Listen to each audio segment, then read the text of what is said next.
अस्सलाम वालेकुम स्टूडेंट, मैं आज आपको नेक्स्ट लेक्चर में वेलकम करती हूँ। आज हम लोग चैप्टर नंबर 3 स्टार्ट कर रहे हैं, जिसमें हम लोग रिसर्च डिज़ाइन पढ़ेंगे। ठीक है, ये बड़ा इंटरेस्टिंग चैप्टर है और इसमें बड़ी कॉमन सी चीज़ें हैं जो आपको शायद बहुत सी चीज़ें अगर आप देखें तो आपको बड़ी इजी लगेंगी। आपको लगेगा कि भाई हमें तो ये बड़ी कॉमन सी चीज़ें पहले से पता थी। ठीक है, तो इसमें कोई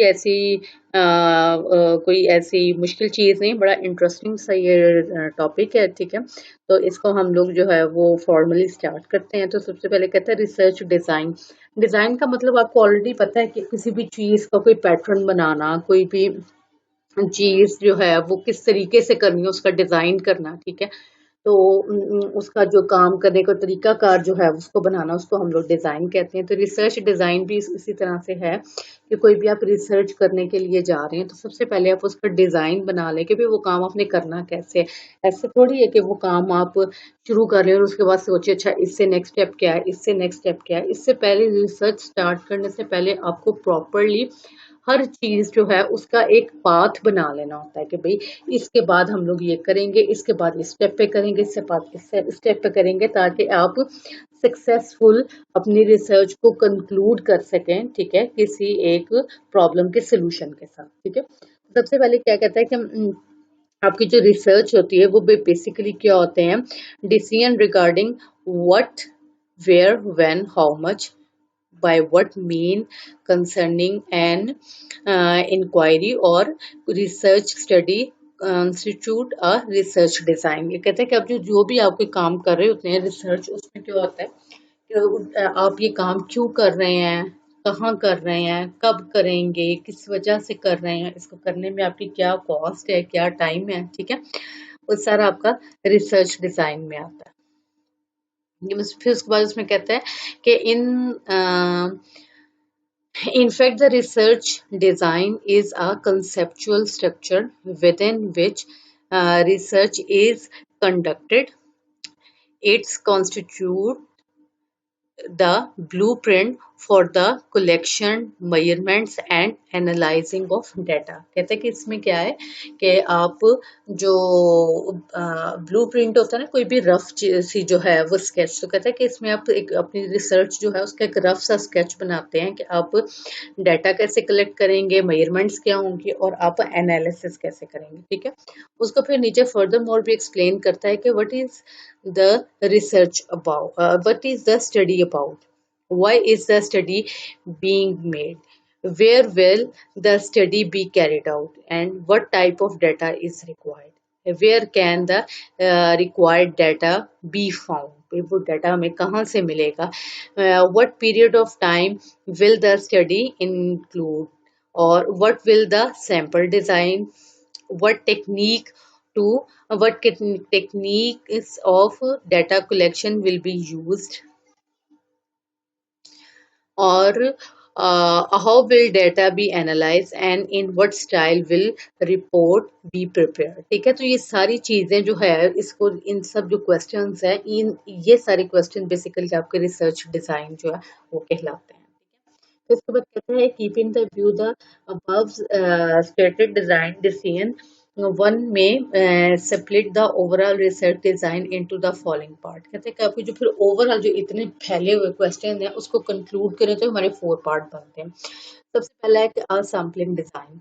सबसे पहले आप अपनी सैम्पलिंग का डिजाइन सिलेक्ट करते हैं कि आपने कितने कर लेना है। आप अगर जो है अपने जो यूनिवर्सिटी में कोई एक्सपेरिमेंट कर रहे हैं, ठीक है, तो उसमें 500 स्टूडेंट हो तो आप कितने लोगों का डाटा लें तो आपको सारी यूनिवर्सिटी की ओपिनियन मिल जाएगी। ठीक है, या इसी तरह से अगर आप मेल्स में कोई एक्सपेरिमेंट कर रहे हैं या कोई फीमेल में कर रहे हैं, ठीक है, तो वो आप उस पर सैंपल जो है वो साइज जो है वो सबसे पहला और सबसे इम्पोर्टेंट होता है आपका सैंपल डिजाइन। उसके बाद आती है आपकी observational design which relate to the condition under which the observation are to be made। उसके बाद आ जाता है आपका statistical design, ठीक है, which concern with the question of how many items are to be observed and how the information and data gathered are to be analyzed। और उसके बाद एंड में आ जाता है आपका ऑपरेशनल डिजाइन, जिसमें कहते हैं कि which deals with the techniques by which the procedures specified in the sampling, statistical and observational design can be carried out. उसका फिर जो है वो मजीद कहते हैं कि in the brief in brief research design must at least contain number one a clear statement of the research problem कि research problem की clear जो है statement हो procedure and techniques to be used for gathering information and population to be studied ठीक है and method to be used to proceeding and analyzing the data ठीक है उसके बाद कहते हैं कि नीड फॉर रिसर्च डिजाइन तो रिसर्च डिजाइन जो है उसकी जरूरत क्यों है उसकी नीड क्यों है तो research design is needed basic because it facilitates smooth sailing of the various research operations, thereby making research an effective and possible yielding maximal information with the minimum expenditure or effort, time and money. कहते हैं कि research design जो है वो एक proper path है जिसपे आपने चलते हुए काम करना है ठीक है जिसमें आप अपने तमाम तर रिसोर्सेज को बड़े सोफिस्टिकेटेडली जो है वो यूज करते हैं और उससे आप बड़े अच्छे रिजल्ट्स लेते हैं अपने मिनिमम इनपुट के साथ आप मैक्सिमम आउटपुट ले लेते हैं क्योंकि आपने ऑलरेडी डिसाइड किया होता है कि अच्छा मैंने ये टाइम जो है मैं उसमें अगर डाटा कलेक्ट कर रही हूँ तो साथ साथ मैं इंट्रोडक्शन भी लिखी जा रही हूँ साथ मीनवाइल ये काम भी चल रहा है वो काम भी चल रहा है ठीक है तो आप बिल्कुल रिसर्च डिजाइन करते हैं और उसमें फिर आप मल्टीटास्किंग करते हैं ठीक है और अगर आपने रिसर्च डिजाइन नहीं किया होगा तो आप एक काम करके फिर आप सोचेंगे अच्छा अब ये नेक्स्ट क्या करना है अब फिर नेक्स्ट क्या करना है उसमें आपकी टाइम और एफर्ट ज्यादा लगेगी और मे बी उसके रिजल्ट में कोई भी ऐसी कोई आपको फ्रूटफुल चीज जो है वो मिलेगी ठीक है उसके बाद कहते हैं कि features of the good design के गुड डिजाइन के क्या फीचर्स होते हैं तो जाहिर है जो गुड डिजाइन जो है वो यही होता है कि उस is often characterized by the objective like flexible appropriate effective economical and so on कहते हैं कि आपको गुड डिजाइन जो है वो फ्लेक्सिबल है उसको चेंज किया जा सके क्योंकि बड़ा रिजिड सा कोई फ्लेक्सिबल कोई रिसर्च डिजाइन बनाते हैं जब उसको आप इम्प्लीमेंट करने लगते हैं और उस तरह से आपके जो है वो वेरिएबल्स का डाटा नहीं मिल रहा होता है तो क्या मतलब फिर आप अपनी रिसर्च को कैंसिल कर देंगे फिर अप्रोप्रिएट हो फिर वो एफिशिएंट हो और सबसे बड़ी बात है कि चीप हो इकोनॉमिकल हो ठीक है उसको हम लोग गुड रिसर्च जो है गुड डिजाइन कहते हैं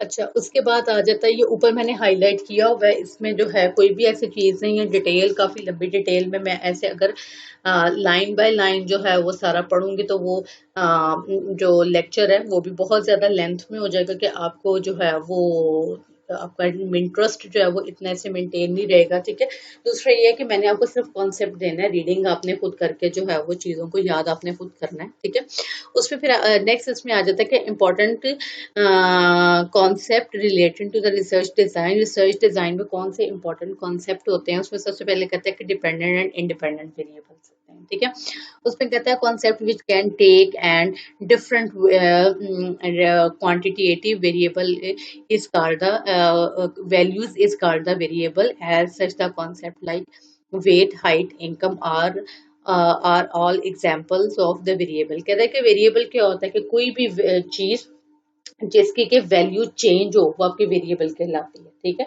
लाइक उसमें हाइट हो सकती है उसमें आपका वेट हो सकता है उसमें आपकी इनकम हो सकती है वो चेंज होती है वक्त के साथ साथ तो ये आपके वेरिएबल है ठीक है फिर उसमें कहता है कि इसमें आप बड़ी डिटेल में पढ़ते हैं कि दो वेरिएबल ठीक है एक होते हैं आपके कंटिन्यूस वेरिएबल और दूसरे आपके होते हैं डिस्क्रिप्टिव वेरिएबल कंटिन्यू वेरिएबल होते हैं जो बिल्कुल एक कंटिन्यू वन के बाद 2 3 4 5 उन्होंने बिल्कुल एक अपनी सिमेट्री के साथ जो है कंटिन्यूसली चेंज होना है उसमें कोई किसी किस्म का लैग नहीं आना लाइक जैसे आपकी गाड़ी की स्पीड है गाड़ी की स्पीड जो है वो आपकी 10 से है तो 10 से उसने 20 पे ऐसे एकदम जंप नहीं कर जाना ठीक है वो 10 से 11 12 13 14 फिर 20 तक उसने जाना है ठीक है वो काम समटाइम होता है इतना स्पीडी है तो उसमें लगता है शायद 10 से फौरन ही 20 पे चलेगी लेकिन अगर आप उसकी जो नीडल देखें तो बड़ी कंटिन्यूस वेरिएबल है कंटिन्यूसली चल रही है इसी तरह से आपकी जो एज है वो कंटिन्यूस वेरिएबल है आपने कंटिन्यूअसली जो है वो एक एक स्टेप के साथ के दे 1 महीना 2 महीना 3 महीने जैसे जैसे टाइम गुजरता है आपकी एज जो है वो इंक्रीज होती है। इसमें किसी किस्म का कोई गैप नहीं है। ऐसे नहीं है कि आप 20 साल के बाद आप 28 साल के हो जाएंगे। वो एक प्रॉपर कंटिन्यूअस वेरिएबल के थ्रू आपकी जो है वो एज चेंज होनी है। उसके बाद दूसरा आ जाता है डिस्क्रीट वेरिएबल आ जाते हैं। डिस्क्रीट वेरिएबल्स जो हैं वो बेसिकली वो वेरिएबल्स होते हैं जिनके अंदर इतनी कोई कंटिन्यूसी नहीं हो सकती है। ठीक है, वो चेंज होते हैं और वो वैल्यू बड़ी डिफरेंट भी हो सकती है। लाइक जैसे आपकी जो प्राइस है, जरूरी नहीं है कि जो है वो डॉलर की प्राइस है वो 100 से 101 और 2 और 3 इसी तरह से चेंज हो। वो 100 से 10 भी हो सकती है। ठीक है, आपकी प्राइजेस चेंज होती हैं, वो कम होती हैं, वो ज्यादा होती हैं। उसमें किसी किस्म की कोई सिमेट्री नहीं होती है। ठीक है, तो वो आपके डिस्क्रीट वेरिएबल्स होते हैं। उसके बाद फिर नेक्स्ट आपका जो है आ जाता है, इसमें डिपेंडेंट एंड इंडिपेंडेंट वेरिएबल्स आ जाते हैं। ठीक है, तो डिपेंडेंट वेरिएबल्स जो हैं वो वेरिएबल होते हैं जो बिल्कुल आज़ादी से जो है वो मूव करते हैं, फ्रीली मूव करते हैं और चेंज होते हैं। और डिपेंडेंट वेरिएबल वो होते हैं जो कि डिपेंड कर रहे होते हैं दूसरे पे। अब आप ये देखें कि आपकी जो प्राइस है वो इंडिपेंडेंट वेरिएबल है। प्राइस ने खुद ही जो है वो चेंज होना है, प्राइस ने इंडिपेंडेंटली इंक्रीज हो जाना है। ठीक है, अब आप देखें जो आपकी डिमांड है वो डिपेंडेंट वेरिएबल है। वो आपकी प्राइस चेंज होने से आपकी डिमांड में चेंज आती है। ठीक है, जिसकी वजह से आपकी जो डिमांड है वो प्राइस पर डिपेंड कर रही है। तो जो आपकी डिमांड है वो डिपेंडेंट वेरिएबल है। ठीक है, इसी तरह से क्वांटिटी सप्लाई जो है वो प्राइस पे डिपेंडेंट वेरिएबल है। ठीक है, तो ये आपको डिफरेंस पता चल गया। इंडिपेंडेंट वेरिएबल जो बिल्कुल इंडिपेंडेंटली मूव करें, उसको कोई भी चीज उसको अफेक्ट ना करे। और आपका जो डिपेंडेंट वेरिएबल है वो आपके किसी एक वेरिएबल में चेंज होने की वजह से जो चेंज है वो आपका डिपेंडेंट वेरिएबल कहलाता है। ठीक है, उसके बाद फिर आ जाता है आपका एक्सट्रेनियस वेरिएबल। एक्सट्रेने एक्सट्रेनियस वेरिएबल्स जो हैं ये बड़े इंटरेस्टिंग वेरिएबल हैं। ठीक है, ये क्या होते हैं कि independent variable that are not related in the purpose of the study but may affect the dependent variable in term of extraneous variable. कहते हैं कि एक्सट्रेनियस वेरिएबल क्या होते हैं कि वो किसी तरह से आपकी स्टडी का हिस्सा नहीं होते हैं, लेकिन वो अफेक्ट कर रहे होते हैं। ठीक है, उसकी एग्जांपल जो है वो इस तरह से हो सकती है कि जो ठीक है, और दो स्टूडेंट के दरमियान हम लोग देखते हैं, कोई रिसर्च करते हैं और उसमें हम लोग देखते हैं कि अच्छा जी जो स्टूडेंट जो है ज्यादा और जो है अपनी स्टडीज को टाइम देगा तो वो जो है उसकी आउटपुट क्या होगी, और जो स्टूडेंट जो है वो कम और अपनी स्टडीज को टाइम देगा तो उसकी प्रोडक्टिविटी क्या, उसकी जो है वो आउटपुट क्या होगी। ठीक है, अब हम ये अपना है कि रिसर्च डिजाइन बना लिया। अब इसमें हम लोग भूल ही गए हैं कि स्टूडेंट जो है उसका आईक्यू लेवल भी तो एक वेरिएबल है।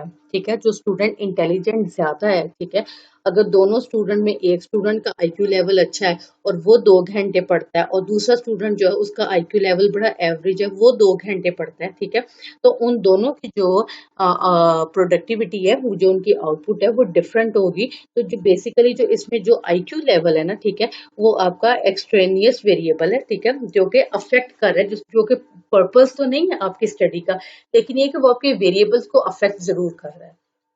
ठीक है, उसमें जो है वो कहता है कि study must always be the design that the affect on, अच्छा उसमें कहता है कि whatever affect is notice on dependent variable as a result of extraneous variable is technically describe as experimental error. ठीक है, कहते हैं कि इसको हम लोग जो एक्सपेरिमेंटल एरर भी कहते हैं। और जब भी कभी कोई स्टडीज जो है वो स्टार्ट की जाती है तो उसमें इस किस्म के जो एक्सट्रेनियस वेरिएबल्स जो होते हैं कोशिश की जाती है कि उनको भी साथ जो है लिया जाए ताकि आपके जो रिजल्ट हैं वो ज्यादा रिलायबल हो। ठीक है, उसके बाद नेक्स्ट आ जाता है कंट्रोल। कंट्रोल जो है one important characteristics of the study research design is to minimize the influence और effect of the extraneous variables। कहते हैं कि जो जो आपके extraneous variables जो हैं जो कि से कर रहे होते हैं, एक्सट्रानियस वेरिएबल्स जो हैं वो आपके जो जो जो आपके एक्सट्रानियस वेरिएबल्स हैं, इनको आप अपने रिसर्च डिजाइन में मिनिमम जो है वो अफेक्ट जो है उसका करते हैं, तो ये आपका कंट्रोल वेरिएबल बेसिकली आता है कि इनके इफेक्ट को आप मिनिमम रखते हैं, this is your control variable. ठीक है, उसके बाद आता है कंफाउंडेड रिलेशनशिप। कंफाउंडेड रिलेशनशिप क्या है कि समटाइम्स आपके पास वेरिएबल है लेकिन वो बड़े कंफ्यूजिंग से है कि उसमें आपको नहीं समझ आ रही है कि उसमें से कौन सा इंडिपेंडेंट है कौन सा डिपेंडेंट है, दोनों बड़े कंफ्यूजिंग से एक दूसरे पे जो है वो एक दूसरे के साथ जो है वो कंफ्यूज सा रिलेशनशिप रखते हैं कि समटाइम वो इंडिपेंडेंट लग रहा होता है तो समटाइम वो डिपेंडेंट लग रहा होता है। ठीक है, उसके बाद आ जाता है आपका रिसर्च हाइपोथेसिस। और रिसर्च हाइपोथेसिस जो है वो research hypothesis is predictive statement.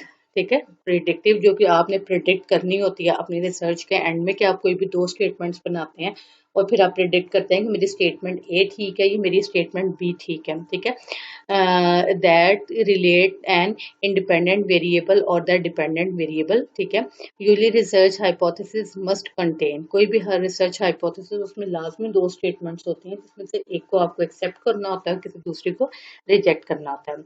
ठीक है, उसके बाद फिर आपका आ जाता है experimental and non experimental hypothesis testing research. इसमें एक्सपेरिमेंटल जो है जाहिर है जो कि research in which the dependent variable is manipulated in term experimental hypothesis testing, or the research in which independent variable is not manipulated is called non experimental hypothesis testing research. ठीक है, जिसमें आप अपने जो वेरिएबल है उसको आप manipulate कर रहे हो, चेंज कर रहे हो, तो वो आपके एक्सपेरिमेंटल आ जाती है। और जिसमें आप किसी किस्म के अपने डिपेंडेंट वेरिएबल को मैनिपुलेट नहीं कर रहे हैं वो आपकी नॉन एक्सपेरिमेंटल आ जाती है। ठीक है, उसकी इसमें उसने एग्जांपल दी है, कहते हैं कि लेट सपोज कि क्लास में 50 स्टूडेंट है, 50 स्टूडेंट को आपने जो है सैंपल साइज ली है और आप उस पर रिसर्च करने लग गए हैं। ठीक है, वो जो जैसे हैं उनको आप वैसे ही एक्सपेरिमेंट करने लग गए हैं। ठीक है, तो ये आपकी जो है वो नॉन एक्सपेरिमेंटल जो है वो रिसर्च होगी, हाइपोथेसिस होगा। और अगर आप अपने जो दोनों 50 जो स्टूडेंट्स हैं उनको आप दो ग्रुप में डिवाइड कर लेते हैं। ठीक है, 25-25 के दो ग्रुप बना लेते हैं, एक ग्रुप ए एक ग्रुप बी। और ग्रुप ए जो है उसको आप कोई टीचर जो है वो अलॉट करते हैं जो उनको पढ़ाता है, और ग्रुप बी को आप कोई टीचर अलॉट नहीं करते हैं, और फिर आप इन दोनों को कंपेयर करते हैं। ठीक है, तो ये आपकी एक्सपेरिमेंटल आ जाती है कि जिसमें आपने कोई एक्सपेरिमेंट किया है, कोई आपने उसको मैनिपुलेट किया है वेरिएबल्स को। ठीक है, तो ये आपकी एक्सपेरिमेंटल हाइपोथेसिस आ जाता है। उसके बाद आपके आ जाते हैं एक्सपेरिमेंटल एंड कंट्रोल ग्रुप जो है in the experimental hypothesis testing research when a group is exposed to a usual condition। ठीक है, it is termed a control group. जो आपकी एक्सपोज किए जाते हैं उनकी यूजुअल कंडीशन के साथ वो आपका जो है वो कंट्रोल ग्रुप आ जाता है। But when the group is exposed to some novel और a special condition it is called the experimental group. उसके बाद आ जाता है ट्रीटमेंट। ट्रीटमेंट जाहिर है कोई भी आपको प्रॉब्लम को हल करने का जो करने के लिए आप जो भी कोई तरीका कार इख्तियार करते हैं उसको आप ट्रीटमेंट कहते हैं। उसके आगे आ जाता है आपका एक्सपेरिमेंट। एक्सपेरिमेंट आपके दो तरह के होते हैं, एक आपके एब्सोल्यूट एक्सपेरिमेंट है, एक आपके कंपैरेटिव एक्सपेरिमेंट। एब्सोल्यूट एक्सपेरिमेंट में क्या होता है कि कोई चीज इंडिपेंडेंटली हो रही है और आप उसको ऑब्जर्व कर रहे हैं और उसके बारे में आप जो है लिख रहे हैं, वो इंडिपेंडेंटली चल रही, वो एब्सोल्यूट आपका एक्सपेरिमेंट है। और कंपैरेटिव एक्सपेरिमेंट में क्या है कि जब आप जो है कंपेयर करते हैं एक चीज को दूसरी चीज के साथ, जब आप कंपेयर करते हैं तो वो आपका एक्सपेरिमेंटल कंपैरेटिव एक्सपेरिमेंट आ जाता है। ठीक है, जैसे हमने ऊपर वाली एग्जांपल ली थी जिसमें 50 स्टूडेंट का इकट्ठा हमने डाटा लेके उनको एनालिसिस करे थे, वो हमारा एब्सोल्यूट था। लेकिन जब हमने 25-25 के दो ग्रुप बना दिए तो वो हमारा एक्सपेरिमेंटल जो है रिसर्च होगी। उसके बाद आ जाता है आपका एक्सपेरिमेंटल यूनिट जो है, तो यूनिट बड़ा इंपॉर्टेंट होता है और इसमें उन्होंने कहा है कि प्लॉट एंड ब्लॉक जो है वो बनाए जाते हैं। बेसिकली जो एग्रीकल्चर इकोनॉमिक्स में जो रिसर्च की जाती है उसमें प्लॉट्स एंड ब्लॉक्स बनाए जाते हैं। लाइक ब्लॉक होता है एक बड़ा हिस्सा, ठीक है। और उसके अंदर जो आप छोटे छोटे से हिस्से बनाते हैं वो आपके प्लॉट्स कहलाते हैं। ठीक है। लाइक आपने एक खेत लिया और उसके अंदर आपको उसको आपने 6 हिस्सों में डिवाइड कर दिया और उस पे आपने लेट सपोज शुगर केन लगाई है। और शुगर केन हर प्लॉट में आप जो उसको जो यूरिया वाटर खाद उसके जो है जो भी उसके जो इनपुट्स हैं, ठीक है, वो डिफरेंट रेशियोज के साथ दे रहे हैं। ठीक है। तो वो आपका एक ट्रीटमेंट एक प्लॉट पे आपका एक ट्रीटमेंट होगा। ठीक है। तो इस तरह से आप अपनी रिसर्च लगाते हैं तो उसमें एक ब्लॉक में कई जो है प्लॉट्स हो सकते हैं और उन प्लॉट्स पे फिर आप अपनी जो है वो रिसर्च के डिफरेंट ट्रीटमेंट्स जो है वो अप्लाई करते हैं। ठीक है। उसके बाद आपका जाता है डिफरेंट रिसर्च डिजाइन आ जाते हैं। इसमें सबसे पहला आपका रिसर्च डिजाइन है research design in case of explanatory research studies. ठीक है। Exploratory research studies are also termed as formulative research study। ठीक है। ये इसमें क्या होता है the major emphasis in such studies is on the discovery of the idea and insights। ठीक है। जिसमें इसको फिर उसमें जो है 3 हिस्सों में डिवाइड किया गया था। आपको फॉर्मुलेटिव जो या एक्सप्लोरेटरी रिसर्च जो है डिजाइन वो क्या होता है कि सर्वे ऑफ कंसर्निंग लिटरेचर कि आपने जब कोई काम करने के लिए जा रहे हैं तो आपने ये देखना है कि पहले क्या इससे रिलेटेड कोई काम हुआ है, क्या कोई रिसर्च हुई है। ठीक है। तो उस रिसर्च जो है उसके क्या रिजल्ट थे और उसके अकॉर्डिंग आप फिर जो है अपनी नेक्स्ट आगे रिसर्च जो है उसको कंटिन्यू करते हैं। जिसमें आप देखें कि आजकल जैसे कि एक जो हम लोग एक सिचुएशन फेस कर रहे हैं कि वर्ल्ड पेंडेमिक आया हुआ है कोविड-19 जो है। ठीक है। उस पर रिसर्च की जा रही है तो डिफरेंट जो है वो लिटरेचर रिव्यूज हमारे सामने आते हैं जिसमें कहा जाता है कि ये एक जो 1920 में जो है एक दफ़ा 1918 में एक दफ़ा एक वायरस आया था। ठीक है। तो वो भी इसी किस्म का कोई स्पेन फ्लू के नाम से था। ठीक है। फिर कोई स्वाइन फ्लू के नाम से हिस्ट्री में से निकाल के ला रहे हैं कि इस तरह से की वबाएं जो है वो पहले आती नहीं थी और उनके लिए ये ट्रीटमेंट किए जा रहे थे। ठीक है। जिसपे कि आजकल जो प्लाज्मा वाला ट्रीटमेंट जो है वो बड़ी तेजी से जो है वो अप्लाई किया जा रहा है लोगों पे। तो वो उन्होंने बेसिकली जो प्रीवियस स्टडी रिसर्च हुई थी उनको लिटरेचर रिव्यू करके आगे अपनी रिसर्च को जो है वो कंटिन्यू कर रहे हैं। ठीक है। उसके बाद आ जाता है एक्सपीरियंस सर्वे। अगर आपके पास कोई किसी किस्म का ऐसा बैक एविडेंस मिल ही नहीं रहा अपनी रिसर्च से रिलेटेड, वो काम ही कोई ऐसा है जो आप पहली दफा ही कर रहे हैं। ठीक है। तो उसमें फिर आप क्या करते हैं कि आप ऐसे लोगों से जाके मिलते हैं। ठीक है। जिन्होंने इस किस्म की प्रॉब्लम्स जो है उनको फेस किया होता है तो फिर उनसे आप डिस्कस करते हैं कि उन्होंने इस प्रॉब्लम को अवॉइड करने के लिए क्या तरीकाकार इख्तियार किया था। ठीक है। और फिर उसके बाद आ जाता है आपके analyse of insight stimulating example. ठीक है। इसमें आप क्या कहते हैं कि आप सिंपल एनालाइज करते हैं और आगे जो है खुद से बैठ के सोचते हैं कि अच्छा इस प्रॉब्लम का सोल्यूशन क्या होगा। ठीक है। वो इनसाइट स्टिमुलेट करते हैं। ठीक है। ब्रेनस्टॉर्मिंग करते हैं और उससे आपका कोई जो है वो नतीजा निकलता है उसको हम जो कहते हैं analysing of the insight stimulating. अच्छा जी। उसके बाद आ जाता है आपका research design in case of descriptive and diagnostic research studies. ठीक है। डिस्क्रिप्टिव रिसर्च स्टडीज आर दो studies which are concerned with describing the characteristics of a particular individual or of group। ठीक है। आप जस्ट डिस्क्राइब करते हैं जो आपके जो है दाएं बाएं हो रहा है। ठीक है। Where diagnostic research studies determine the frequency with which something occur और its association with something else. ठीक है। तो जो डायग्नोस्टिक क्या होता है उसमें आपको देखते हैं कि ये प्रॉब्लम अकर क्यों हो रही है। ठीक है। इसकी वजह क्या है, रीजन क्या है इसके अकर होने की और इस प्रॉब्लम को हम लोग कैसे अवॉइड कर सकते हैं। लेकिन डिस्क्रिप्टिव में क्या है कि एक चीज हो रही है आप सिर्फ उसको डिस्क्राइब कर रहे हैं, आप सिर्फ उसको बता रहे हैं। ठीक है। और डायग्नोस्टिक क्या होता है कि आप उसमें रीजंस देखते हैं कि भाई ये क्यों हुई है, इसकी क्या रीजन है और कितनी फ्रीक्वेंटली ये जो प्रॉब्लम जो है ये हो रही है। ठीक है। जिसकी अच्छा जी। उसके बाद इसमें ये सारा आप लोग जो है वो खुद स्टडी करेंगे, रीड करेंगे। ये टेबल जो है उसने टेबल ने बड़ी जबरदस्त तरीके से उसने जो ऊपर सारा एक्सप्लेन किया उसको इस टेबल में उसने कंक्लूड कर दिया जिसमें उसने कहा कि एक्सप्लोरेटरी जो आपके और फॉर्मुलेटिव, ये ऑफ नहीं है, इधर आपने और लिखना है, ठीक है। एक्सप्लोरेटरी और फॉर्मेटिव रिसर्च डिजाइन। और दूसरा आपका क्या आ गया, डिस्क्रिप्टिव एंड डायग्नोस्टिक, ठीक है। तो इस दोनों को उसने एक्सप्लेन कंपेयर किया। इसमें एक दफा आपको पढ़ देती हूँ कि ओवरऑल डिजाइन में क्या है, आपका जो एक्सप्लोरेटरी है वो फ्लेक्सिबल डिजाइन होता है, जबकि आपका डिस्क्रिप्टिव जो है वो बड़ा रिजिड डिजाइन होता है, ठीक है। सैम्पलिंग डिजाइन इसमें क्या है, नॉन प्रोबेबिलिटी सैम्पलिंग डिजाइन, ये आप प्रोबेबिलिटी और नॉन प्रोबेबिलिटी आगे जो है पढ़ेंगे, ठीक है। और इसमें डिस्क्रिप्टिव में ये प्रोबेबिलिटी सैम्पलिंग डिजाइन, ठीक है। स्टैटिस्टिकल डिजाइन में है no par plan design for analysis, ठीक है। लेकिन इसमें है नो प्री प्लान, ठीक है, डिजाइन फॉर एनालिसिस के एनालिसिस से पहले कोई आपने प्री प्लान डिजाइन नहीं किया होता।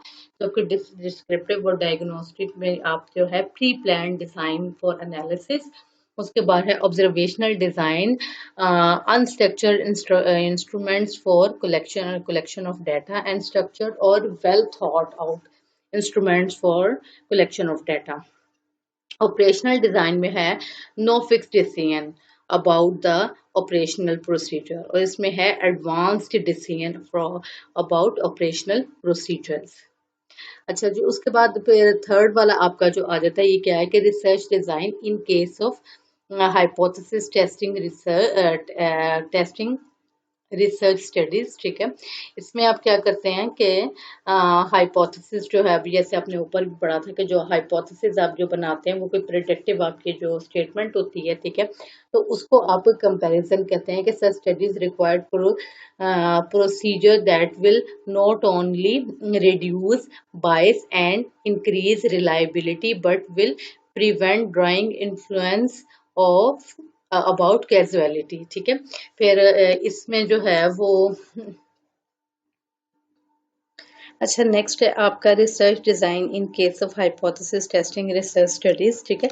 इसमें आप देखें कि वही चीजें बार बार आ रही हैं, बार बार एक्सप्लेन की जा रही हैं, ताकि आपको बड़े क्लियर तरीके से हर चीज का कॉन्सेप्ट हो जाए कि हाइपोथेसिस क्या है, सैम्पलिंग क्या है, एनालिसिस क्या है, वेरिएबल कौन कौन से होते हैं, ठीक है।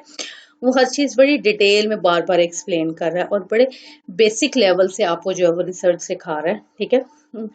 तो इसमें जो है वो कहते हैं कि जो है मिस्टर फिशर जो है एक साइंटिस्ट है, और उन्होंने जो है यूके में सबसे ज्यादा जो ओल्डेस्ट स्टेशन, रिसर्च स्टेशन जो था, जो है रेथ्रोम स्ट्रीम एक्सपेरिमेंटल स्टेशन जो है वो बनाया, जिसमें कि जो है वो रिसर्च जो है वो होती है, ठीक है। और मैंने जब इस स्टेशन के बारे में जो है वो थोड़ा सा रिसर्च किया तो मुझे पता चला कि यहाँ पे बहुत से ऐसे एक्सपेरिमेंट्स लगे हुए हैं जो कि मोर देन तकरीबन मोर देन 150 ईयर्स हो गया उन एक्सपेरिमेंट को, यानी कि एक जनरेशन से दूसरी जनरेशन, तीसरी जनरेशन जो है वो रिसर्च पे लगी हुई है कि उन्होंने इतने जबरदस्त किस्म की कोई मेगा रिसर्च स्टार्ट की हुई है, जिसमें कि जो है वो कंटिन्यू स्टेप आगे से आगे बढ़े जा रहे हैं, आगे से आगे बढ़े जा रहे हैं, ठीक है। तो उसमें क्या कहते हैं कि जो प्रोफेसर फिशर जो है found that by dividing agriculture fields or plot into the different block, and then by conducting experiment in each of these block, whatever information is collected and influence draw from them happen to be more reliable, ठीक है। तो वो कहता है कि उसने थोड़ी सी एक टेक्निक जो है वो बताई थी, जिसमें उसने बताया कि कैसे जो है आप ब्लॉक और प्लॉट्स बनाते हैं, ठीक है। और उसमें उसने कहा कि जो भी का आप अपना तरीकाकार उस पर लगाते हैं वो आपका ट्रीटमेंट होता है, जो भी आप कोई उस पर जो है रिसर्च करते हैं, और यील्ड जो है जो भी उस पर कोई से कोई आउटपुट आती है वो आपकी यील्ड होती है, ठीक है। और आपको मैं ये चीज बताऊं कि जो एक जो फील्ड है या एक जो खेत है उससे जो आउटपुट है वो आपकी यील्ड होती है, और जब पूरे मुल्क की जो आपकी आउटपुट है वो फिर आपकी प्रोडक्टिविटी बन जाती है, ठीक है। उसके बाद है basic principle of experimental design. Experimental design के जो है कहते हैं कि बेसिक प्रिंसिपल है। सबसे पहला प्रिंसिपल है principle of replication. Principle of replication का मतलब है कि एक ही रिसर्च को बार बार जो है वो अप्लाई की जाता है, बार बार जो है उसको अप्लाई किया जाता है ताकि आपको कंफर्म्ड हो जाए कि उसके रिजल्ट क्या होंगे। ठीक है, अब आप ये देखें कि डिफरेंट जो है वो ऑर्गेनाइजेशंस जो है वो इस चीज़ का क्लेम कर रही हैं कि हमने जो है जो कोविड-19 है इसकी कोई वैक्सीन बनाई है। ठीक है, लेकिन वो क्योंकि मार्केट में क्यों नहीं आ रही है, वो इसलिए नहीं आ रही है क्योंकि उसकी जो है टेस्ट है, उसकी जो रेप्लिकेशन है वो इतनी ज्यादा नहीं है कि उसको इंसानों पे जो है वो डायरेक्टली अप्लाई किया जाए। ठीक है, तो वो क्या करते हैं कि जिसमें अभी पिछले दिनों जैसे कि कोई जो चाइनीज जो रिसर्च इंस्टीट्यूट है उन्होंने अपनी कोई वैक्सीन बनाई है। ठीक है, और उसमें फिर उन्होंने पाकिस्तान जो है वो उसको कहा है कि आप हमें जो है वो असिस्टेंस दें। ठीक है, क्योंकि हमने रेप्लिकेशन करनी है वो लोगों पे जो है जो भी वॉलंटियर्स होते हैं। ठीक है, उन पे हमने इसको जो है वो अप्लाई करना है। ठीक है, और ये लेट सपोज कि उन्होंने अपने रिसर्च का टारगेट किया कि इसको कम से कम हम लोगों ने 18,000 या 20,000 लोगों पे अप्लाई करना है, या इसको हमने कम से कम 50,000 लोगों पे अप्लाई करना है। ठीक है, और फिर उसका रिजल्ट देखना है कि इस वैक्सीन का सक्सेस रेट क्या है। ठीक है, तो उसमें उन्होंने क्या कहा है कि हम पाकिस्तान को उन्होंने जो है रिक्वेस्ट की है कि आप अपने मुल्क से वॉलंटियर्स दें। तो वो जो वैक्सीन है वो लेट सपोज कि मैं वॉलंटियर हूँ। ठीक है, मैं जाके कहती हूँ कि ठीक है मैं अपने आप को डोनेट करती हूँ, आप वो जो है वैक्सीन आप मेरे पे एक्सपेरिमेंट करें। तो वो ये कि वो आप प्रॉपर जो है वो हॉस्पिटल में रहते हैं और डॉक्टर्स जो है वो फुल टाइम आपके पास होते हैं, और आप जो है वो जब वैक्सीन आपको लगाई जाती है फिर हर 10 मिनट बाद 15 मिनट बाद आपकी बॉडी से जो है वो डिफरेंट रिजल्ट्स कलेक्ट किए जाते हैं और फिर उनका एक पूरा जो है प्रॉपर डाटा बनाया जाता है। ठीक है, जिससे कि आपकी रिसर्च की रिलायबिलिटी मिलती है, और जब आपने कोई भी रिसर्च ह्यूमन बींग्स पे अप्लाई करनी होती है तो उसके लिए तो आपकी जो रेप्लिकेशन है वो बहुत ज्यादा होती है। ठीक है, तो उन्होंने पाकिस्तान को जो है वो इन्वॉल्व किया ताकि जो हमारा जो स्टैंडर्ड है, लेट सपोज हम लोग एक जो आप ये देखें कि एक जो वैक्सीन बननी है वो करोड़ों अरबों लोगों के लिए बननी है। ठीक है, तो उसका जो है वो रेप्लिकेशन कम से कम लाखों में होगी तो आप रिलायबल होंगे, और उसको जो है जर्नली पब्लिकली जो है वो उसको आप लॉन्च करेंगे। ठीक है, तो उसमें फिर जो है उन्होंने ये भी कहा है कि अगर ये हमारी रिसर्च जो है वो ये पॉजिटिवली जो है इसके रिजल्ट आते हैं और ये सक्सेसफुल होती है तो हम सबसे पहले पाकिस्तान के साथ ही इसको शेयर करेंगे क्योंकि वहां से वॉलंटियर्स आ रहे हैं। ठीक है, इसी तरह से किसी भी रिसर्च जो है उसकी रेप्लिकेशन बहुत ज्यादा इंपॉर्टेंट होती है। फिर उसके बाद उसके आ जाता है कि रेंडमाइजेशन। रेंडमाइजेशन का मतलब ये है कि आपने हर तरह के लोगों को बीच में लेना है। ठीक है, अब उन्होंने जो है रिसर्च जो ये अपनी जो एक्सपेरिमेंट करके उन्होंने जो वैक्सीन बनाई है। ठीक है, अब वो रेंडमाइजेशन जो है वो भी इस पे अप्लाई कर रहे हैं कि उसमें चाइनीज जो है वो जाहिर है वो डिफरेंट रेस है, वो लोग डिफरेंट फीचर्स के साथ लोग हैं। ठीक है, हम लोगों का बॉडी मेटाबॉलिज्म डिफरेंट है, तो वो कहते हैं कि इस तरह से हम लोग रेंडमाइज करके जो है इसको अप्लाई करें कि वो जो कोई बहुत हॉट एरिया में रहने वाले लोग हैं उन पे भी अप्लाई किया जाए, जो बहुत ज़्यादा ठंडे इलाके में रहने वाले लोग हैं उन लोगों पे भी अप्लाई किया जाए। ठीक है, फिर ये मेल्स में भी किया जाए, फीमेल्स में भी किया जाए, इसको फिर बच्चों में भी अप्लाई किया जाए, इसको फिर बूढ़ों में भी अप्लाई किया जाए। फिर इसमें देखें कि सैफरन लोगों पे भी अप्लाई किया जाए, जो ब्लॉन्ड है उन पे भी अप्लाई किया जाए, जो ब्रिटिश है उन पे भी अप्लाई किया जाए। तो रेंडमाइजेशन की जाती है कि हर तरह के लोग आपकी रिसर्च में आए ताकि उसका जो रिजल्ट है वो तमाम फिर पब्लिक उनके लिए हो। ठीक है, वो ऐसे नहीं है कि वो एक टिपिकल ग्रुप पे आपने वो अप्लाई की है और फिर वो टिपिकल उस ग्रुप के लिए रिसर्च रह जाती है। तो कहते हैं कि रेंडमाइजेशन जो है वो बड़ी जरूरी है। उसके बाद आता है the principle of the local control.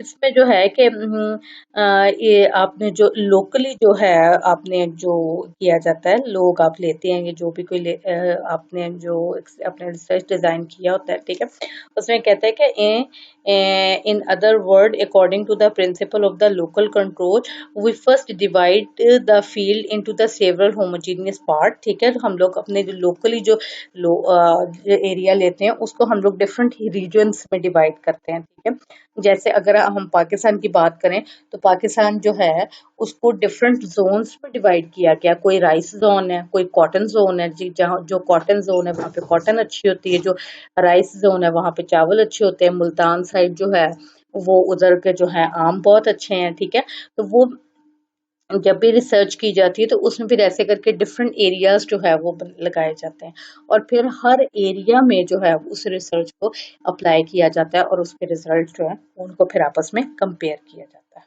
ठीक है, उसके बाद आ जाता है कि इम्पोर्टेंट एक एक्सपेरिमेंटल डिज़ाइन। एक्सपेरिमेंटल डिज़ाइन जो है बेसिकली दो तरह के होते हैं, एक इनफॉर्मल एक्सपेरिमेंटल डिज़ाइन और एक फॉर्मल एक्सपेरिमेंटल डिज़ाइन। जितनी भी आपकी सोशल साइंसेज है वो इनफॉर्मल एक्सपेरिमेंटल डिज़ाइन पर चलती है और जितनी भी आपकी जो फॉर्मल है, इनफॉर्मल का मतलब ये कि जो भी आपकी सोशल है जैसे इकोनॉमिक्स है, सोशियोलॉजी है, ठीक है, वो उसमें इनफॉर्मल एक्सपेरिमेंटल डिज़ाइन चलते हैं। और जो भी आपकी मेडिकल की है, आपकी जो भी कोई आपकी मेडिसिन से रिलेटेड है, ठीक है, वो फिजिक्स से है, केमिस्ट्री से रिलेटेड है, ठीक है, वो आपकी फॉर्मल एक्सपेरिमेंटल डिज़ाइन में आ जाती है। ठीक है, तो इसमें हम लोग इनफॉर्मल को पढ़ेंगे, फॉर्मल को हम लोग नहीं पढ़ेंगे क्योंकि फॉर्मल हम लोग सोशल साइंस के लोग हैं, हम लोगों ने बिहेवियर्स को पढ़ना है। ठीक है, तो हम लोग इनफॉर्मल जो है उसी के साथ करते हैं। तो ये आपने इसमें सिर्फ इनफॉर्मल जो है उसी को करना है, फॉर्मल जो है वो हमारे जो कोर्स है उसका हिस्सा नहीं है, लेकिन आपको थोड़ा बहुत हाउ नाउ होनी चाहिए फॉर्मल की भी।